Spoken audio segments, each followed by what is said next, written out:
Hello friends, welcome my YouTube channel. मैं संपत सिंह आज आपके लेके आया हूँ व्याकरण शिक्षण की प्रमुख विधियाँ। व्याकरण शिक्षण में कौन कौन सी विधियाँ काम में आती है, तो वो इम्पोर्टेंट है एग्ज़ाम के लिए, काफ़ी रिट एग्ज़ाम के लिए, हिंदी वाले के लिए। तो व्याकरण शिक्षण की प्रमुख विधियाँ क्या है, तो हम शॉर्ट में देखेंगे इनको। पहली जो विधि है व्याकरण शिक्षण के लिए वो आती है आगमन विधि। इस विधि का जो प्रतिपादक है वो है अरस्तु। इसमें क्या होता है, उदाहरण से नियम या सिद्धांत की स्थापना की जाती है, यानी उदाहरण से नियम की ओर चलने वाली विधि है। उदाहरण की जगह आपको तथ्य या दृष्टांत भी लिखा हुआ मिल सकता है और इधर आपको नियम या सिद्धांत भी लिखा हुआ मिल सकता है। ये जो विधि है प्राथमिक स्तर यानी छोटे बच्चों के लिए काफ़ी यानी सर्वाधिक उपयुक्त रहती है और इसमें जो ज्ञान होता है वो स्थायी होता है। प्राप्त ज्ञान कैसा होता है, स्थायी होता है। नेक्स्ट विधि की बात करें व्याकरण शिक्षण में, तो वो आती है निगमन विधि। हम सिर्फ व्याकरण विधियों को ही पढ़ रहे हैं अभी। निगमन विधि में क्या होता है, या नियम की जगह परिभाषा भी मिल सकती है या सिद्धांत भी मिल सकता है आपको लिखा हुआ, से उदाहरण की ओर यानी दृष्टांत या तथ्य की ओर जाती है। और एक बात आपको ध्यान रखना, आगमन विधि हमेशा आगे आगे चलती है और निगमन विधि उसके पीछे पीछे चलती है। ये विधि उच्च उच्च स्तर यानी जो माध्यमिक या उच्च माध्यमिक स्तर के बच्चों के लिए ये उपयुक्त रहती है सर्वाधिक। और इसमें जो ज्ञान होता है, प्राप्त ज्ञान, वो अस्थायी होता है, तो ये ज़्यादा मनोवैज्ञानिक नहीं मानी जाती है। आगमन विधि ज़्यादा मनोवैज्ञानिक मानी जाती है।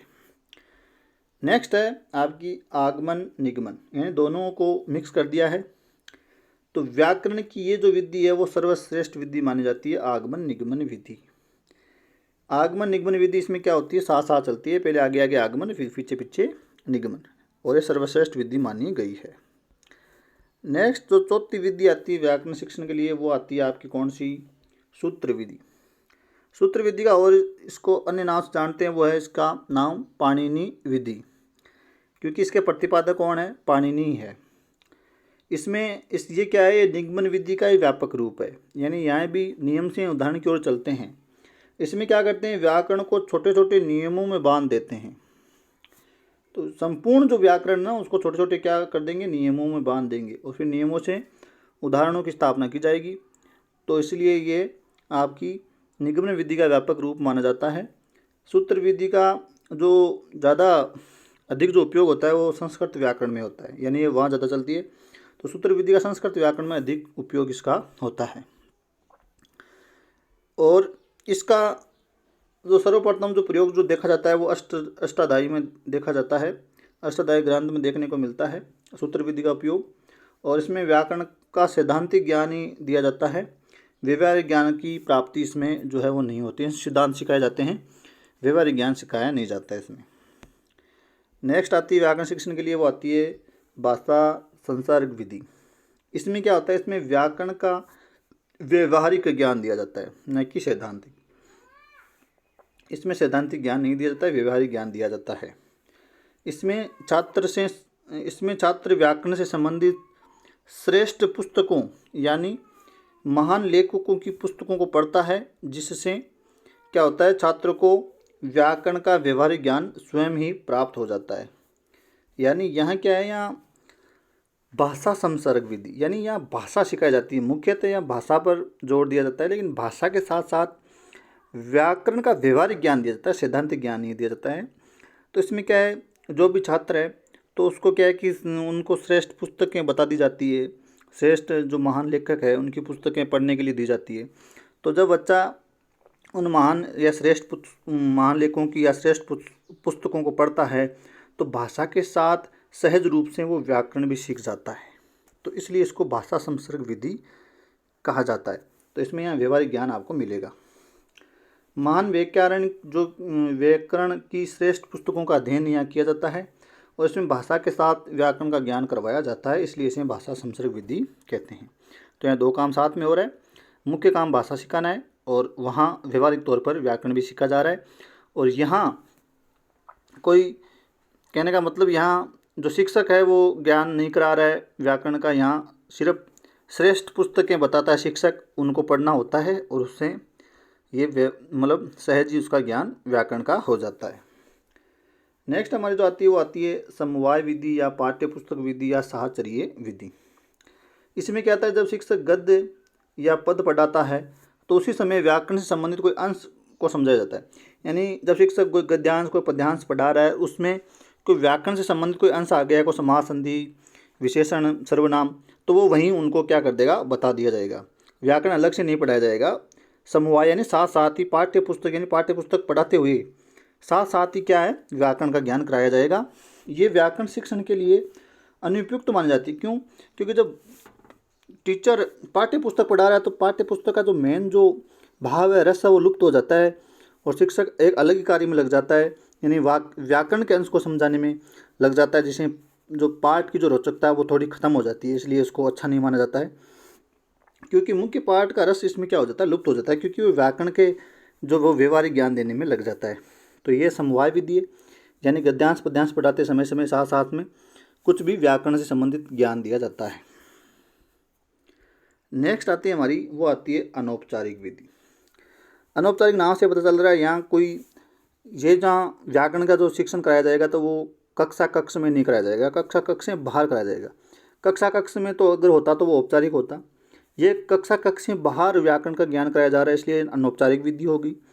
इसके अन्य नाम सैन्य विधि या सैनिक विधि भी कहा जाता है, क्योंकि ये सर्वप्रथम सैनिकों को ट्रेंड करने के लिए काम में ली गई थी, इसलिए इसको सैन्य विधि या सैनिक विधि भी कहा जाता है। नेक्स्ट इसके बाद में बात करें हम, तो इसमें क्या है कि व्याकरण का इसमें क्या व्यवहारिक ज्ञान ही दिया जाता है। यहाँ भी सैद्धांतिक ज्ञान नहीं दिया जाता है, व्यवहारिक ज्ञान ही जो है वो बच्चों को दिया जाता है, कक्षा कक्ष से बाहर, बिना कोई औपचारिकता के। इसमें कक्षा कक्ष से बाहर बालकों को भाषा के अच्छे जानकार, भाषा ज्ञान से समृद्ध लोगों या भाषाभाषी लोगों के बीच में, यानी उनके साथ रखा जाता है। देखो पीछे हमने क्या पढ़ा था, समवाय विधि पढ़ी थी, पाठ्य या आपकी भाषा संसर्ग विधि। इसमें तो क्या है कि जो बच्चा है उसको महान पुस्तकें या महान लेखकों की पुस्तकें या श्रेष्ठ पुस्तकों के साथ रखा जाता है, तो वो तो हो जाएगी भाषा संसर्ग विधि।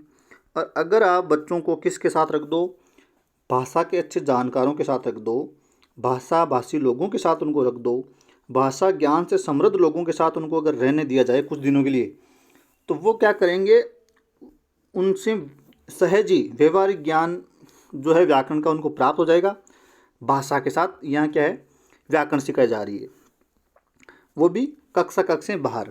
तो भाषाभाषी लोगों के साथ उनको रखा जाता है, तो जिनको अच्छा व्याकरण का ज्ञान होता है, अच्छा उनकी जो लैंग्वेज होती है, हिंदी में अच्छी पकड़ होती है, तो जब बच्चे उनके संपर्क में रहते हैं तो वो क्या है, अपनी त्रुटियों को सुधार लेते हैं। तो यहाँ क्या है, उसका जो है वो व्यवहारिक ज्ञान प्राप्त हो जाता है।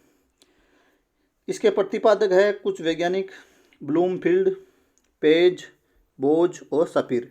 इन्होंने मिलकर इसका सुझाव दिया गया और ये द्वितीय विश्व युद्ध के दौरान अमेरिका में किया गया था कि सैनिकों को जब दूसरे देशों में जाना पड़ता था तो वहाँ की भाषा अचानक ही व्यक्ति सीख नहीं सकता, तो 5-7 दिन 15 दिन के लिए कुछ जो भाषाभाषी लोगों के साथ उन सैनिकों को रखा गया और फिर वो टूटी फूटी जो उस देश की लैंग्वेज थी उनको वो सीख गए।